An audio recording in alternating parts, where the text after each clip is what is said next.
आज बात करेंगे सरकार के उस बड़े फैसले की जिसने पेट्रोल और डीजल की बिक्री को लेकर नई बहस छेड़ दी है।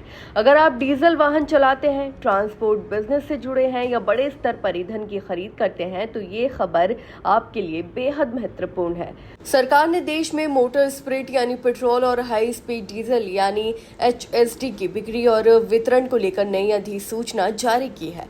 इस अधिसूचना के तहत पेट्रोल पंपों से डीजल खरीदने पर कुछ नई पाबंदियां लागू कर दी गई हैं जो शुरुआती तौर पर अगले 90 दिनों तक प्रभावी रहेंगी। जी हां, सबसे बड़ा सवाल अब ये है कि अब कोई भी ग्राहक या वाहन एक दिन में 200 लीटर से अधिक हाई स्पीड डीजल नहीं खरीद सकेगा। वहीं सरकार ने सभी पेट्रोल पंप डीलरों को निर्देश दिया है कि इस सीमा का सख्ती से पालन कराया जाए, यानी यदि कोई व्यक्ति वाहन मालिक या ऑपरेटर बड़ी मात्रा में डीजल खरीदना चाहता है तो उसे अब नई व्यवस्था के तहत ही काम करना होगा। हालांकि आम लोगों को घबराने की जरूरत नहीं है। एक सामान्य कार, SUV या छोटे वाहन के फ्यूल टैंक की क्षमता 200 लीटर से काफी कम होती है। ऐसे में रोजमर्रा के वाहन चालकों पर इसका कोई खास असर नहीं पड़ने वाला है, लेकिन इसका सीधा असर उन लोगों पर पड़ सकता है जो बड़े ड्रमों में डीजल खरीद कर ले जाते हैं या भारी ट्रकों, जनरेटर और औद्योगिक उपयोग के लिए बड़ी मात्रा में ईंधन लेते हैं। इसके अलावा सरकार ने कमर्शियल और संस्थागत ग्राहकों के लिए भी नियम बदल दिए हैं। नई गाइडलाइंस के अनुसार अब ऐसे ग्राहक सीधे रिटेल पेट्रोल पंपों से ईंधन नहीं खरीद पाएंगे। जी हाँ, उन्हें अपनी जरूरत का पेट्रोल या डीजल अपने अधिकृत कंज्यूमर पंप से ही लेना होगा।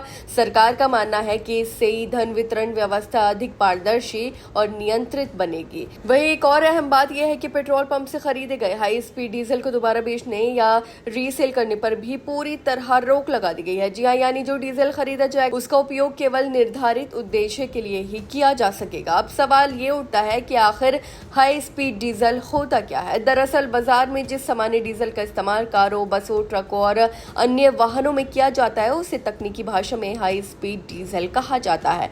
इसका उपयोग परिवहन क्षेत्र, निर्माण कार्यों में इस्तेमाल होने वाली मशीनों, पावर जनरेटर, कृषि उपकरणों, of road machinery, gas turbine और पेट्रोलियम ड्रिलिंग से जुड़े भारी उपकरणों में बड़े पैमाने पर किया जाता है। वहीं सरकार की नई व्यवस्था फिलहाल 19 दिनों के लिए लागू की गई है। हालांकि अधिसूचना में यह भी कहा गया है कि जरूरत पड़ने पर सरकार इस अवधि को बढ़ा भी सकती है या फिर नया आदेश जारी कर इन पाबंदियों को पहले भी वापस ले सकती है। अब बड़ा सवाल यह है कि क्या ये फैसला ईंधन की कालाबाजारी रोकने के लिए लिया गया है या इसके पीछे कोई और रणनीतिक वजह है। आपकी क्या राय है, हमें कमेंट करके जरूर बताएं। फिलहाल इस खबर में बस इतना ही और ऐसे ही तमाम खबरों को देखने के लिए देखते रहिए भारत एक्सप्रेस।